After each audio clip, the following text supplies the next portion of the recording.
modeling to promote peaceful intergroup relations.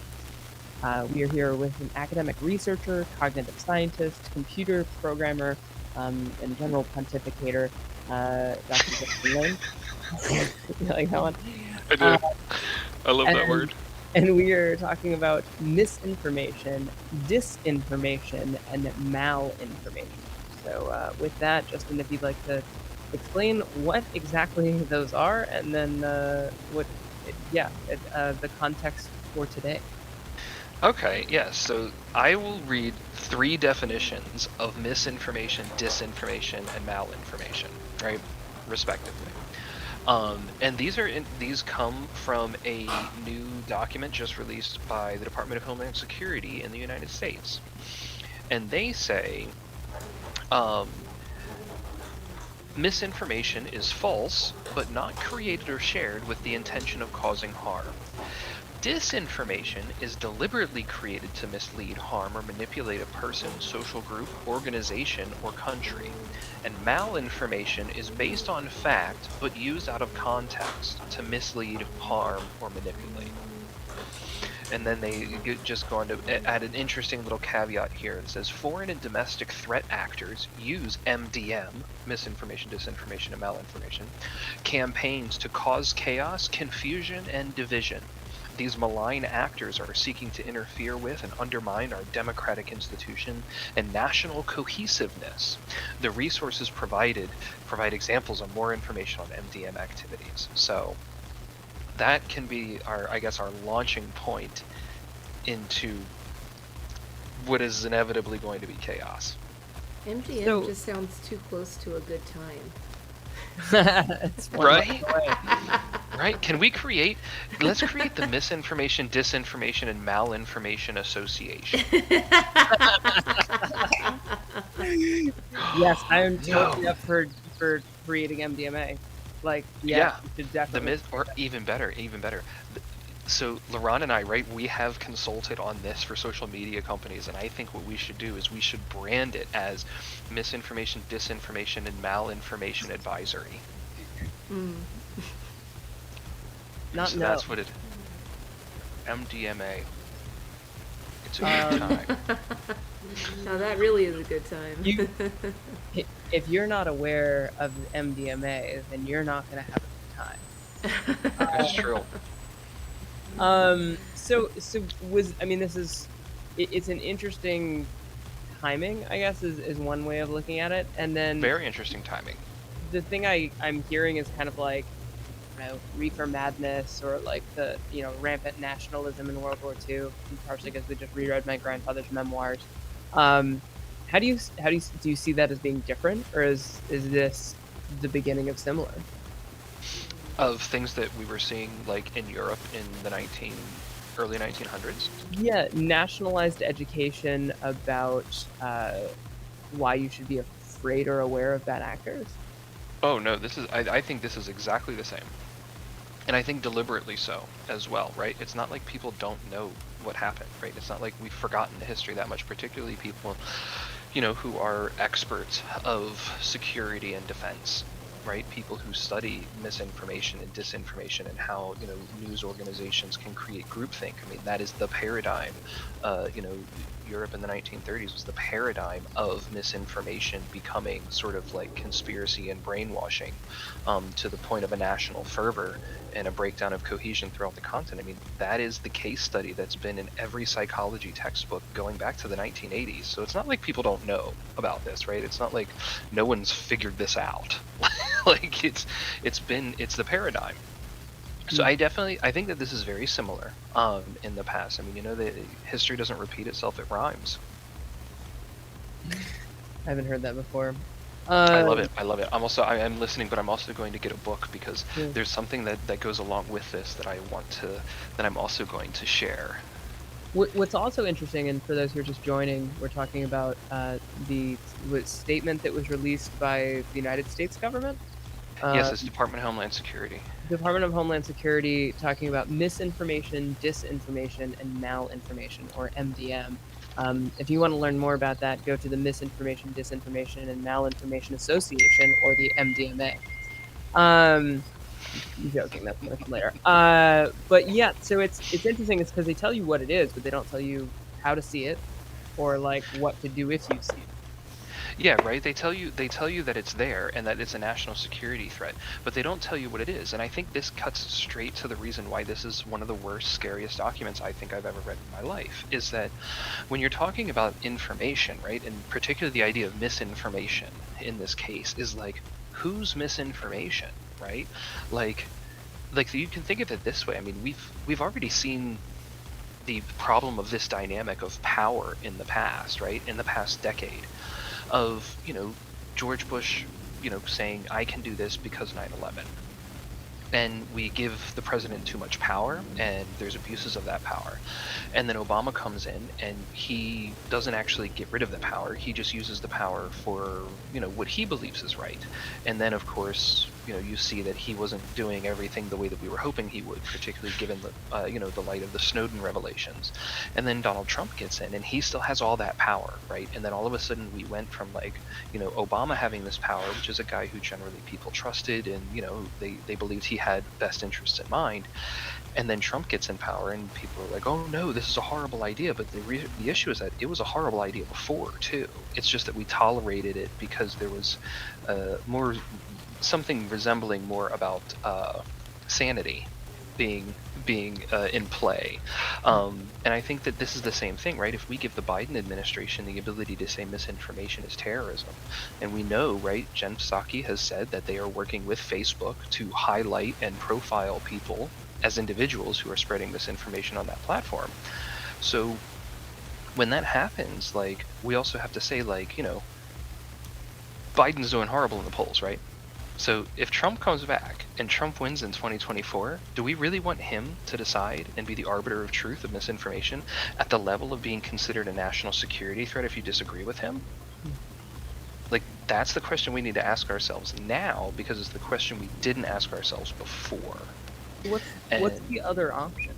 Because obviously we're Free being speech. attacked, but we're being attacked by other countries in some degree of coordination. Oh, for sure. So how do we protect against that without something like this? Yeah, so one thing to kind of, I think, keep in mind is that we've always been under attack, right, for different things and different reasons by different people.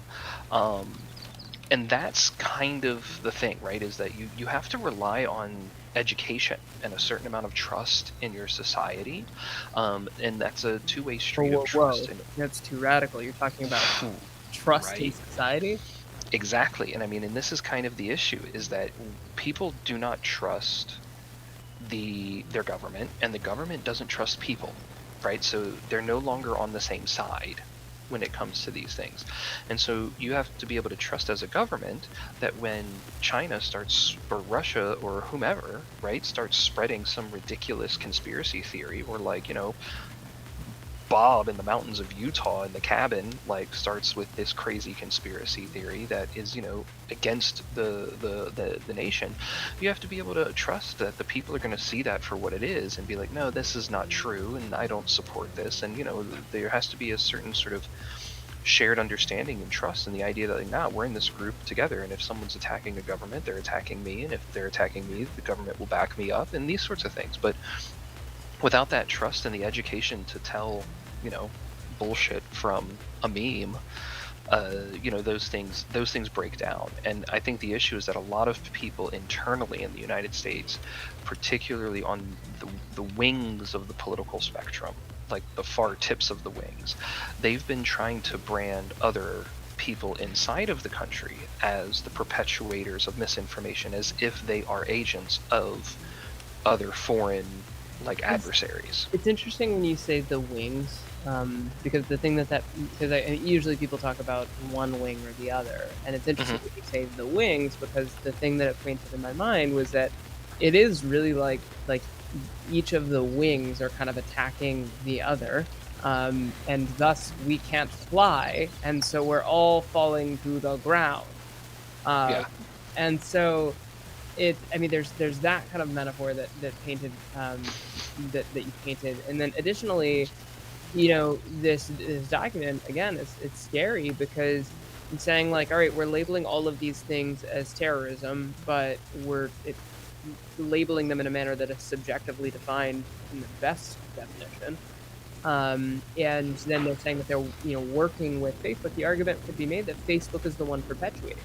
Facebook is Exactly. the ultimate arbiter of dis, and malinformation, um, Uh, yeah, either easily. intentionally or just by lack of action. And so what's interesting is that rather than go after that entity, they're working with that entity to basically choose who they want to say is a terrorist. Yeah, and I And think they being whatever political party is in power at the moment. Yeah, and I think the biggest issue with this, right, is that it shows exactly sort of that tail end right there, right, is whatever political party is in power. And it's not necessarily because they hold a White House. Like, it very much has to do with the perception of cultural power within the institutions, right? So within Facebook, what party would Facebook be more willing to support their narrative and try and utilize their misinformation tracking and editorial power in order to support? And the data is overwhelmingly the case that, things on the extreme left are going unaddressed more often than things on the extreme right when they should be addressed equally, right? It's not that, the extreme right is not a threat. That's demonstrably false. The extreme right is a threat. But the extreme left is also a threat. And that's also something that's demonstrably true. And I think that, like, given the tendencies of us to not want to say people that we might align ourselves with socially, people we might identify with are extreme because then it might reflect poorly on us as people, then that's one of the things that becomes an issue. And right. And I think on the one hand, we can chalk it up to like, oh, well, it's the fallibility of the censor, right? The censors are people too, and they are. But so are the people who program the AI systems that are taking care of over 98% of things that are censored on Facebook right now. Those are also people, and they're also making coding decisions, right, on what to include, what not to include, what kind of parameters you're using when you're training your model. Even what kind of model you're using. Are you deliberately trying to overfit or underfit something so that you can kind of meet a certain criteria that may or may not have some sort of like theoretical backing or political motivation? And these are all things that are there. And so I don't think that there's ever an algorithmically right answer or a humanly correct answer to that kind of censorship. So I think that what we're left with is a more, emergent sort of beautiful stability, because people are complex adaptive systems, not just as individuals, but as a network, as a social network of people and communication and information flows that we share with each other. That's also complex and adaptive, and the stability is going to ultimately reflect reality if we don't mess with it. So, as someone who looks at societies and complex systems in a simulated environment on a daily basis, what would your recommendation be? That you have to decentralize as much of the editorial nature of this online social network as is possible. There's there's always a call and reason, I would say a justification for certain kinds of censorship on a platform, right? There are certain illegal activities that should not be broadcast on a social network, for example. But outside of that, trying to be an arbiter of misinformation, I mean, that's an arbitrary definition at this point in time. I mean, being an arbiter of hate speech is difficult enough. I mean, anyone who's tried to create a hate speech classifier can tell you that you're not even looking at a matter of edge cases so much as you're looking at a matter of this entire aspect of hate speech is just not something that people have been able to deal with and haven't been able to create classifiers for that are really efficient. And so a lot of hate speech goes unnoted. A lot of hate speech, though, is new. There are certain groups, like there are certain minority groups, that earlier hate speech classifiers that would have been created between 2000 and 2010 just wouldn't exist in 2022, right? And so part of it is just saying, if we're adults on the internet, insofar as there's no illegal activity going on, don't censor it. Just allow the people to censor them, right? If someone's coming up on you online, the platform should give you the power to censor that person, but Hmm. not centrally, just for you, so that you never have to deal with that person again. And that, I think, should be fine, right? But the idea of censoring that person from the platform itself has two issues. One, it doesn't actually address the fact that that person has sort of, we'll say, a psychological condition of hatred. Hmm. And I don't mean that in like a psychopathology necessarily. Sometimes yes, but sometimes no. Um, but it also, so it doesn't address the root of the hate, but it also doesn't actually address the fact that that person is still spewing hate speech, right? Hmm. It just brushes them under the carpet so that we don't have to look at them anymore. And they go on to other alternative platforms where other people who have also been banned from Twitter and Facebook now congregate. And Hmm. you get that same level of groupthink where they're reinforced because a higher percentage of individuals agree with them, even though they have fringe beliefs, than you would see otherwise if it were an open social network. So how would you suggest approaching those alternate social networks as they how would you address them? In what way? Um, I don't know. I mean, because the any kind of addressing them would have to be done from some central place, be it a governing body would be the implication. Um, Yeah, to an extent. I mean, right? It's up to the organization. It's up to the company to decide whether or not they're going to censor and how they're going to censor, right? So one of the companies that I've worked directly Hold with on, on wait, this. pausing on that for a second. You just Yeah. said it's up to the company to decide, and I just introduced Chantel to Idiocracy for the first time. She'd never Oh my seen it. gosh. What? Um, What's she how doing all like day? right? So how does that not just continue to progress to the point where the United States goes out of business and we're taken over by corporations? Like at what point are governments going to be overrun So by capitalistic enterprise? So a Princeton study actually came out, I think, 5 or 6 years ago that pretty much demonstrably proved empirically that the United States government is already effectively a plutocracy. Obsolete.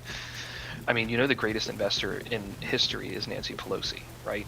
Like she's better than Warren Buffett. Her average annual returns are greater than Warren Buffett. She has taken a salary of like less than, like, what is it? Her salary today is $233,000 a year, and that's not the salary she got when she went into office in 1987, right? So that salary has become a fortune of worth $120 million, which if she was just saving and not investing would have taken her, like, I think over $1,000 years to create once you factor in taxes.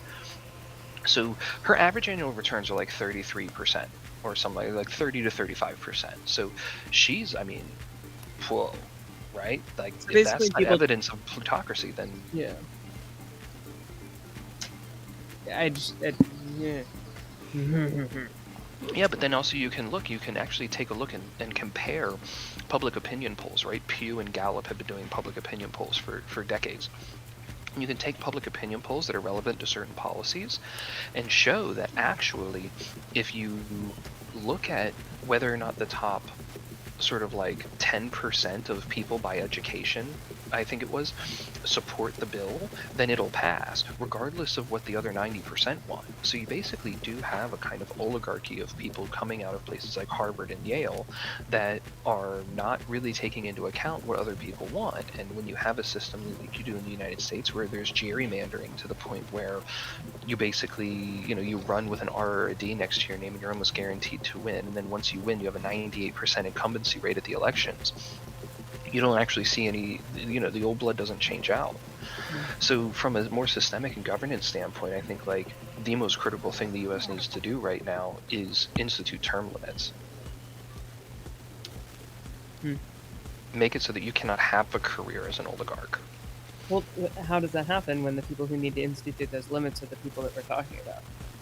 Well, in the U.S., that's why we had the Second Amendment originally. When all else is the amendment that ensures all others, as they said. I mean, the government does have to have a certain amount of fear of its people, and I think what's going to end up happening is people are probably going to stop paying their taxes. and you're going to see them start making bigger and bigger grabs towards trying to understand people's finances to try and extort more and more money from people. And I mean, you see this, right? What is it the Biden administration wanted to do? First off, there's all this like resistance about trying to make it so that the Federal Reserve can't put out like wallets for people, like Bitcoin wallets, because then they would have everything. They would know every transaction you make, right? Particularly once they institute a central bank digital currency, or CBDC.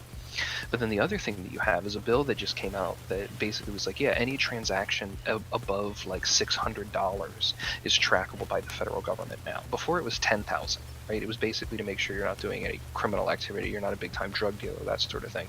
But $600, that's rent for most people. Yeah. So that means pretty much all of your life purchases are now tracked by the US government. And like, is that safe? Again, ask yourself, like, do you want the Trump administration to know all of your purchases and how good you are at paying your rent? I mean, this is also exactly what they're doing in China. It is, yeah. I mean, except more, even worse, right? If you jaywalk in China, it will Right. knock your score down. Yeah, your neighbors are watching you and reporting on you. Yeah, neighbors I know reporting that on neighbors, like... the crypto crowd is I can hear them silently screaming on this is why DeFi is the future. Would you like to respond to that? Oh, I think it is, but I think that people need to be very mindful of what's going to be coming out in the next 7 to 10 days, right? The current administration has said they are going to issue an executive order on crypto in the next week or two, because cryptocurrencies have now become an issue of national security.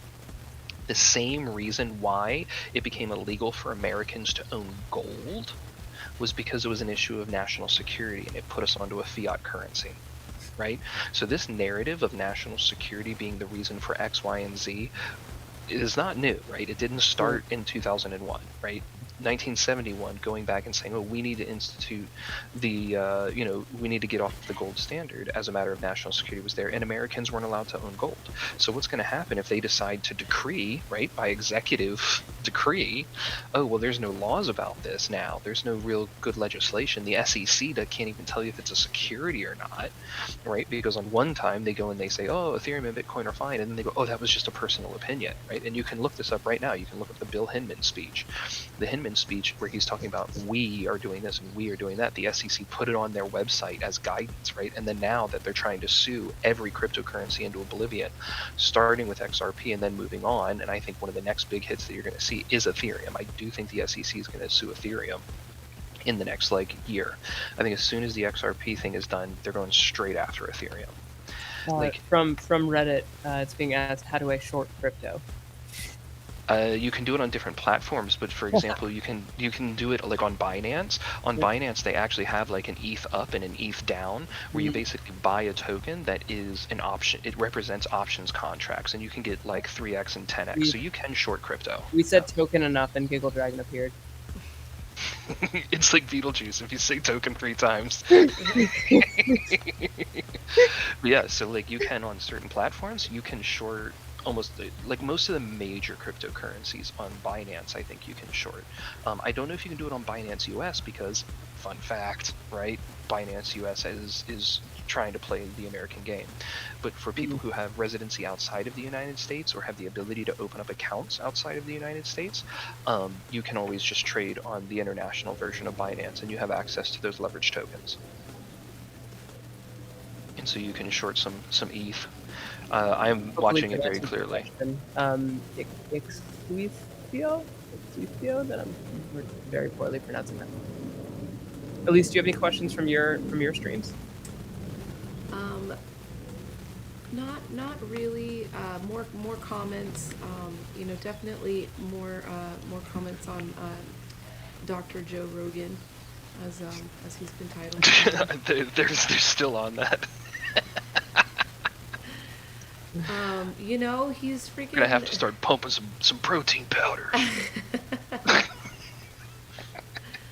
Well, just some commentary on like the context of why he is the way he is, and it's probably why a lot of people are the way they are. They're older. They like just refuse to change, and I think that's a big thing on like all the topics we have every week. It's like we talk about these dreams and visions about how a better, more trusting world and society could be built. But it's all freaking based on like all of us having to change our perspective about how we consume, how we interact, how we communicate. And like older generations, I know my parents, for instance, I have a challenge, you know, because I'm trying to get them to see other perspectives, and they just flat out say, I can't change, I won't change. And Yeah. no one, you know, our age should be expected to change. You know, how do we reconcile that? Like, is it going to require an entire generation to like just sit and wait? You know, younger people to sit and wait. The world to burn? Yeah, probably. I mean, I hope not, but it's highly likely at this Mm. point, particularly for things like trying to better understand things like climate change, right? I mean, circling back, I mean, misinformation, disinformation, and malinformation, right, around climate change has been around in a very serious way for like the last 20 years.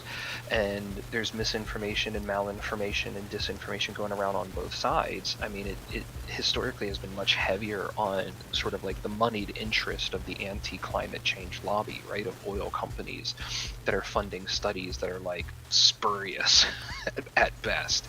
But then you also have doomsday sayers coming out of the woodworks that are like trying to like wrangle up these things of like the earth burning in you know X number of years, and these sorts of prophecies are doomed to fail, and they don't actually help, because I think that you know the climate change situation is mostly based on computer models, right? That's how we understand something as complex as the Earth's climate in any way, is by using complex computer models, usually using a technique called system dynamics modeling.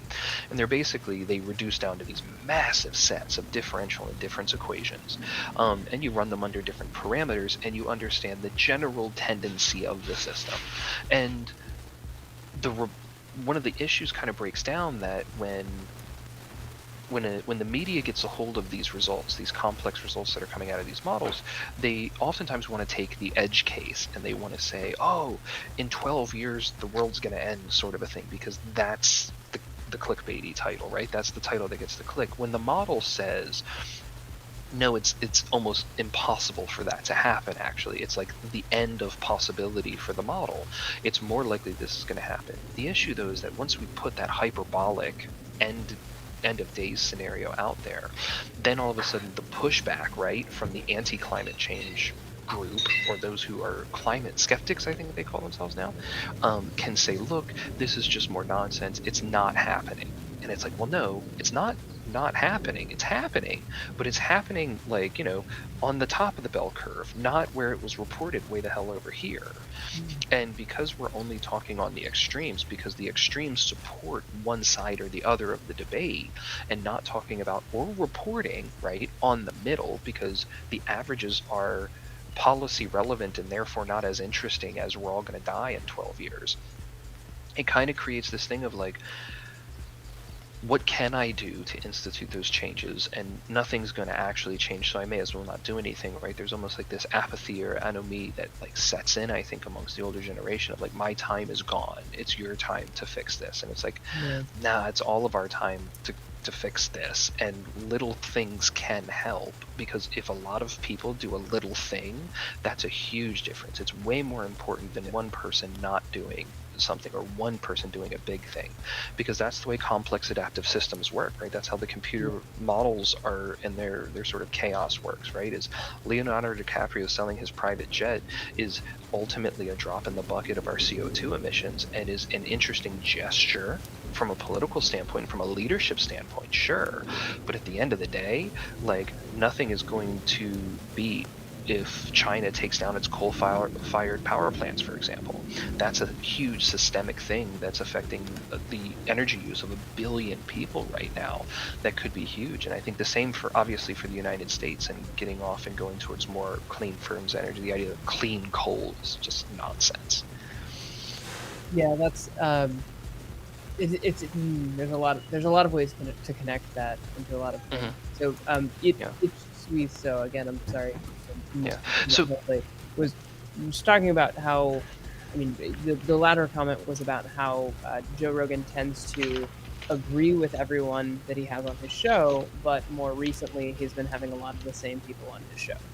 And this I've older noticed that. generation, if maybe it's because they're older, maybe it's because they're a generation, are very encamped in their beliefs and kind of like a way of life. I know for my own parents, Yeah. I might try and talk about climate change because they're actually moving to Florida to retire because that's been their dream forever. And I'm like, have you heard of this thing called climate change? And my dad's like, that's why we got a place on the 8th floor. And I'm like, okay. Uh, and then when I finally like force the issue and like try and have a conversation about it, I always from so many people across the spectrum they go, well, I'll be dead before that happens, and I'm like, well, maybe, probably, Like, so maybe, but still like this that, and literally I'm saying this to my father. I'm like, thanks for saddling me with that. Like yeah, right. if you want me to like I feel like I have to fix this because I would like to keep living in this world for, at least the duration of my Yeah. life, and hopefully the kid, the lives of the children of my friends. Um, but this dismissive attitude, so the people who have, let's say, financial stability and this dismissive attitude of like, we're not going to deal with it. And then the people who can't dismiss it also often don't have the financial ability to deal with it, to Yeah. take off from work and go to a protest, or to spend hours submitting petitions or whatever that may be, going on Joe Rogan's podcast, Hmm. which Justin is available for. I think one of the biggest issues is that a lot of, like, regionally in the United States, the areas that seem to correlate with climate skepticism the most are the ones that are most likely to learn the lesson the hard way.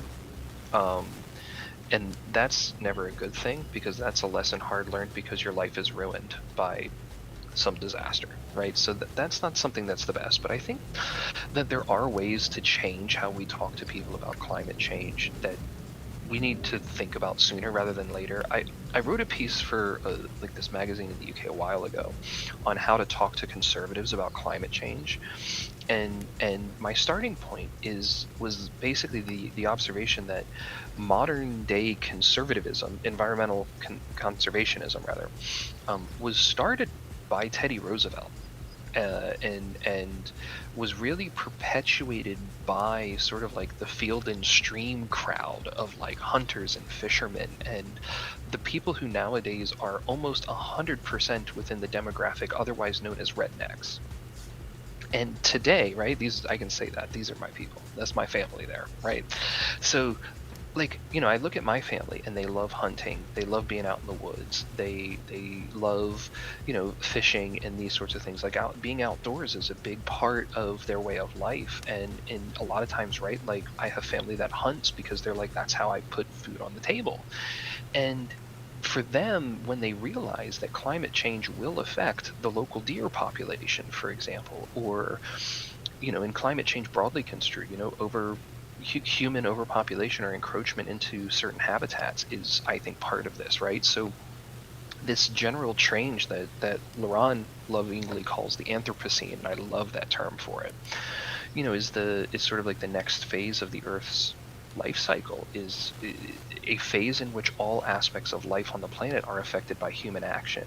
And I think that, there's good things to that and there's bad things. And one of the things that a lot of people who are climate skeptics because of political affiliation, because they were kind of raised in there, they're getting the sort of media that's climate skeptic. They need to realize that they've been reading from one side of the bell curve and they're aware of the other side of the bell curve because of a media fiasco and fight. But in the middle of that bell curve are things that are very real and affect their lives and affect the things that they love to do, like taking their kids outside for, hanging out outside, like, picnics, playing horseshoes, playing cornhole and drinking beers outside. Like, that's not pleasant when it's too hot. And these are things that are going to affect them in their lifetime. And, the idea of leaving something in a legacy for your children is very important to these people. And if, they want to teach their kids how to hunt, they want to teach their kids how to fish, and there ain't going to be nothing to hunt or fish because the populations are going to be so remote that what's currently rural area is going to be suburban, and those suburban areas would have pushed the wildlife too far out because we weren't smart about how we're going to conserve, for future generations. So I think there is a way that we can talk to conservatives about climate change, and I think for the older generations, I think the best way to do it is to say, don't do it for you, do it for me, and kind of push that, because if there's one thing a parent will do for their kid, it's anything. And if it's like, asking them to do something like that, I think in a lot of cases they will. Not without a fight, but yes, maybe. Yeah, right, not without a fight, but Still to be determined. dude, my, how the tables have turned, right? It's like, listen, you're so damn hard-headed, like, you just send them to their room, like, no dessert. Don't make me get the spoon. I can pull from like my own personal experience, not directly with climate change, but with working with farms. Right, I work with farmers, rural farmers, and I started my work in Japan, where following World War II, Japanese business, Japanese culture was very like America focused. Like, let's be like America, America strong. And so in agriculture, the Green Revolution like was even stronger in Japan than it was here. And like over 99% of all Japanese tea is now farmed with heavy use of fertilizers, mostly fertilizers, but chemical fertilizers, but also pesticides and else. And it's so much so that the palate, the Japanese palate, has assimilated towards more intense flavors, more intense umami that can only now be produced with high levels of chemical fertilizers. When I first started my work, 10 years ago, working with farmers there, I would communicate with them about organic agriculture practices from a very kind of like emotional viewpoint of like, oh, well, this is what the American client base is going to want. Organic farming, organic food is really valuable in the market, and they just couldn't hear it. It wasn't relevant to them because their domestic market was so assimilated in another way, and they just didn't care. But I noticed maybe like 5 or 6 years into my work, and I just gave up on the argument. I was like, okay, they're just not going to change. But then when I would start asking questions about like the conditions of their soil and like how much money they're spending every year on these fertilizers, they were more receptive to talking about it because, like you said, Justin, like it was starting to relate to something personally, like how their business was operating, the sustainability of their land, and now they're in a conundrum. They're like, well, we probably should have changed to organic years ago. Because now like our land's not even producing for us, because there is a finite point of how much you can rape the land until it just stops producing for you. It's like just becomes styrofoam, and you just have to put more chemicals to make it produce. So yeah, I've learned that now. Like when it comes to communicating with people about topics like this, you cannot come from that polarized emotional standpoint. You really have to find ways that it like interacts with them personally and with their day-to-day life. No, definitely. It's interesting too because sort of on that same note, like I watched a documentary about permaculture not that long ago, and it was really eye-opening because one of the things that they noticed was that one of the things that they noticed is that like it used to be when you till the field, birds and all else would come and like feed because you're turning over and there's all this good grub down there and they loved eating it. There was so much like nutrients that there were like worms and bugs and all sorts of things that are now up at the top. And so, a swarm of birds would come through and eat up while you till the field. And that more and more, like when you look at the same field and you look at footage of it 20, 30, 40, 50 years ago, you can see those birds, but now you don't see them anymore because like the soil has been so degraded that there's just like nothing living. Like we're forcing plants to grow there. And it made a really interesting argument that I had never thought of in that regard of like, look, permaculture is something that like to a certain extent we need to start really considering. And I thought that was something that was really interesting to that extent because it creates an ecosystem.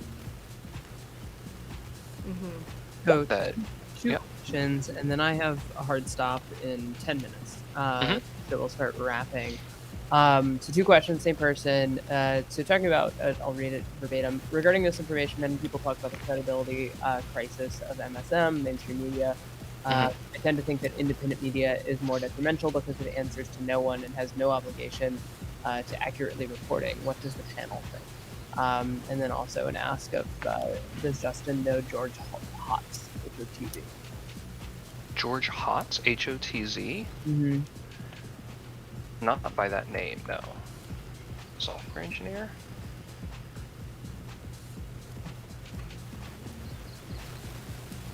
Huh. Oh, so no, I don't know him, um, but I have heard of him. I am aware of his work, but I don't know him, no. So the idea of independent media and mainstream media, there's not a good that's not those aren't very good designations, but I see what the question is kind of asking, right? Because it has to do with accountability and the idea that bloggers can say whatever the hell they want and they're not accountable to anybody. I think one of the things that kind of feeds into the mistrust of the mainstream media is the mainstream media can say whatever they want to, and they're accountable to their advertisers and their shareholders. Independent media is also accountable to their financial interests, right? Like that blog doesn't keep going unless it gets clicks. And if it's just a bunch of nonsense, it's going to stop getting clicks. And there is always going to have to be some reflection of reality in what's reported, or you're just going to get this sort of cult following of like 30, 40, 50 people who really believe all your nonsense, and everyone else is just like, yeah, that's obviously crazy. I think the biggest issue with the mainstream media trust crisis is that they thought they could get away with saying things that were politically expedient to support certain agendas, and the extent to which that was personal relationships versus ideology, I think, is debatable. I think it's both. I think, the people who are saying these things honestly agree with them a lot of the times. But you do see times where people are getting fed up with it, right? You see people leaving these organizations and turning code. I mean, what is it? Cuomo right now just got $9 million in a settlement because he left CNN and was like, I'm going to burn this place to the ground. And they gave him $9 million in hush money because he started lighting fires. But you also see the same thing happening with, who's the guy who's, was it Williams? Who had been around for like 20 or 30 years and was just like, this is not the industry that I knew, right? He'd been an NBC anchor for like 20, 30 years and had to leave. And part of it was because he just was like, this is not good. This is not healthy anymore. So mainstream media is collapsing largely from the inside out because we just turned our backs on it. We wanted something more honest. What is interesting is that the answer to the honesty that we got is somewhat tainted by reality TV. Hmm. Right? Because the support for Joe Rogan is not unrelated to the collapse of mainstream media, right? Because they want to see something real, they want to see something that they can relate to, and this comedian who likes to watch guys fight and talks about stuff and also is not really sure whether or not Atlantis existed or not is kind of like that buddy you still talk to from high school or something like that, right? Like we all know someone like that, maybe a few people like that. So it's like this personal thing in a world of social media where all relationships are mostly fake anyways. It's kind of like listening to two of your friends talk when in reality neither of them are your friends, but in reality most of the people that are your Facebook friends aren't your friends either. So there's like this sort of false sense of reality emotionally there that I think is supporting the rise of people like Joe Rogan and Joe Rogan himself. Where the answer to that is going to have to be, I think, independent media from an evolutionary standpoint, right? It's going to be a survival of the fittest. Places like, if you look at breaking points is something, I mean, that's, people ask me sometimes, what do you listen to in the media? I listen to breaking points, and I like it because they've just admitted that everyone has a bias, and so what they do is they have one anchor who's more conservative, one anchor who's more liberal, and they're not too far on the extreme, but they are solidly within right and left sides, and they give their perspectives, and they have to shut up and listen while the other side tells them what they think about the issue. And sometimes they agree and sometimes they disagree, but it's important to have both of those perspectives, right? Like, and I think that's one of the things that we need to see more of. We need to have more balance and not try and say that we're unbiased. Like the idea that CNN's the most trusted name in news, demonstrably false. The idea that Fox is fair and balanced, also demonstrably false. So I think we just need to move forward and say, look, Can we start a this new is what it network is. that's just like the tagline is like pretty reasonable? Hey, this probably happened today. Well, I mean, I that's would like to what's start going a to network happen with called the Nothing Interesting metaverse. Happened. There's going to be infinite opportunities for these like really great platforms to get built, and products, discovery products that aren't built upon algorithms and funded by advertising will support that, like micro payments, like where the actual consumer of the content is actually financially supporting. I think that there's going to be a lot of opportunity in that. I mean, I sure hope so. I think the key to that, right, is making sure Zuckerberg doesn't dominate the metaverse. Yeah. The further he stays away from the metaverse, the better the metaverse will be. Because if he centralizes it, right, all of a sudden, next thing you know, creator payments and micro payments become misinformation, and next thing you know, now you're censored, right? And like, people like, it's just like any of that can definitely happen because any of that has already happened, and we have a lot of that, those sort of examples. One of the things that I wanted to read sort of on that idea, right, because of the new report that we were reading earlier on the Department of Homeland Security censoring misinformation, disinformation, and malinformation without defining what those things are, because they could be anything that they don't like anymore. There's a thing called there's a chapter in a book that I once read, and I'm gonna basically it's called How to Make a Perfect Society Overnight. So how can you quickly go to try and create a utopian or dystopian society? And basically these are the steps to sort of like creating a muted, centralized society. And they say, first you need an enemy, then you make allies, then you impose an information blackout, and then out with the old. You need to purge the old, the great purges. Next, make them fear their own shadow, confiscate all assets, consolidate culture, give shelter and work to everyone, make them forget, and then make them proud. And those steps, in no particular order, are basically the historical account of how you got Marxism in Eastern Europe, right? And like step for step for step, you can basically say, you can look at each one of those and see that that's how you got these sort of repressive regimes throughout Eastern Europe. And when you read sort of like through that, it comes from this book. I absolutely love this book. It's one of the only English language books that tells a really good story about the history of Czechoslovakia. And it's really heavy because it has beautiful pictures of what life was like here. It's very artsy. I love it.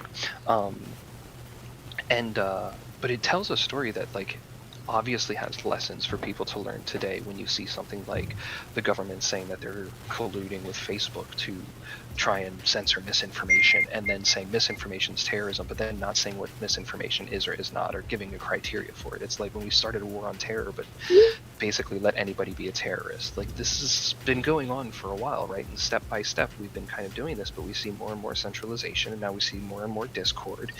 And it doesn't have to have a certain name.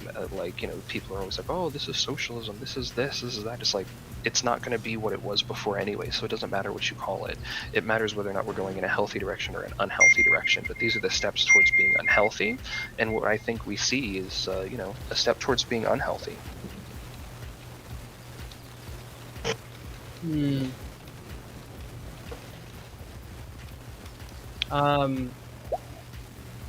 Well then, on that note, I have something. I have a light note though, since we're coming towards the end. Let's end on a light note. My wife got me this mug, and it has Gandalf, Aragorn. It cannot be. It's Gandalf doing a thumb trick. Get it?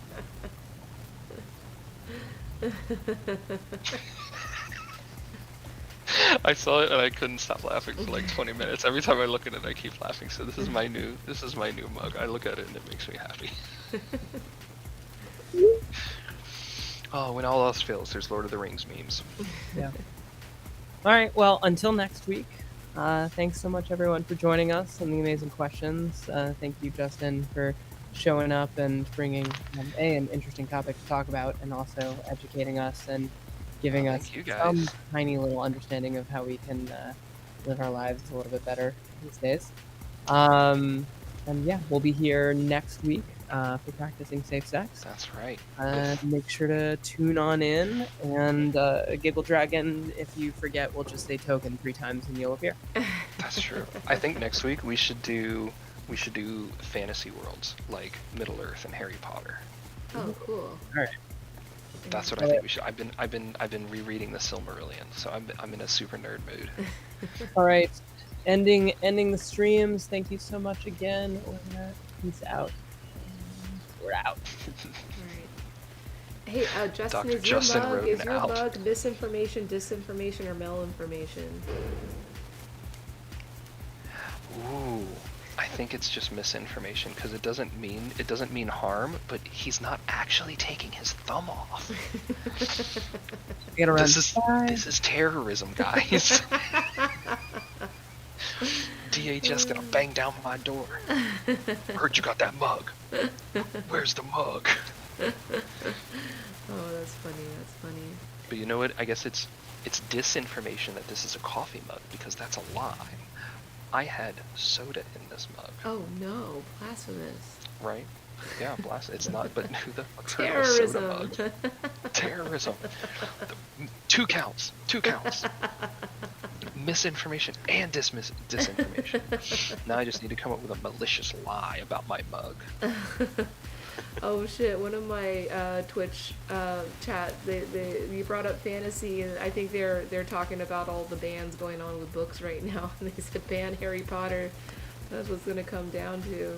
You been hearing about that, Justin? Like a bunch of books are getting banned. Yeah, I've heard about but they've tried to ban Harry. Like certain places have banned Harry Potter before, like put it on like no-go lists and that sort of stuff, haven't they? I think so. Yeah.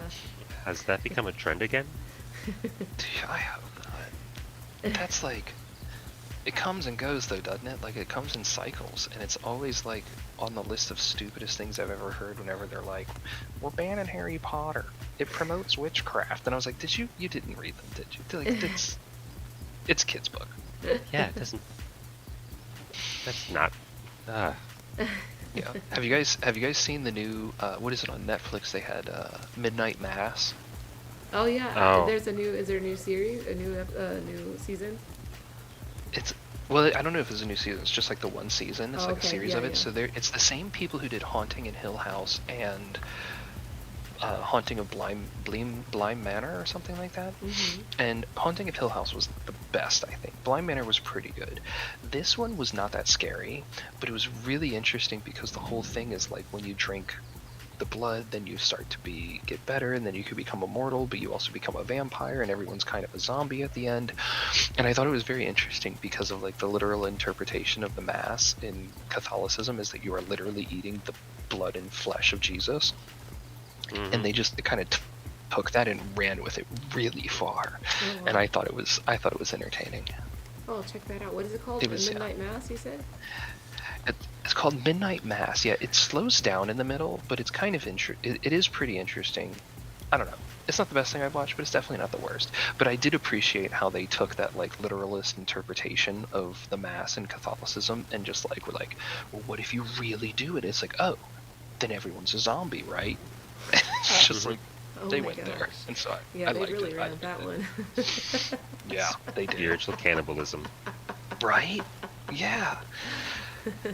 But yeah, it was interesting. But then so next week I want to do one on Lord of the Rings, and maybe we'll have Pavel back if we want, because he's actually written books about Lord of the Rings cults. Oh wow.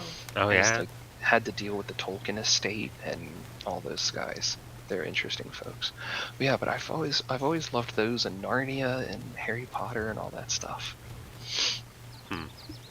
But yeah, it was one of the first things that I did when I moved to Oxford was I had to drink at the pub where C.S. Lewis and J.R.R. Tolkien would meet and have beers.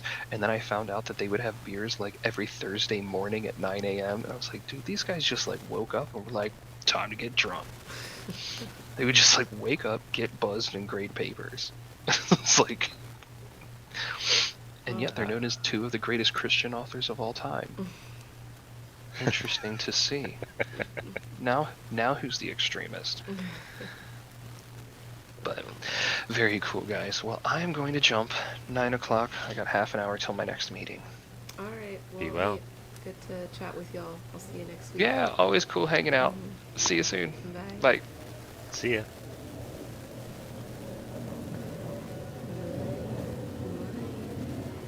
All right, y'all have fun. Y'all have fun. The metaverse is the consumer version of Echelon. That's an interesting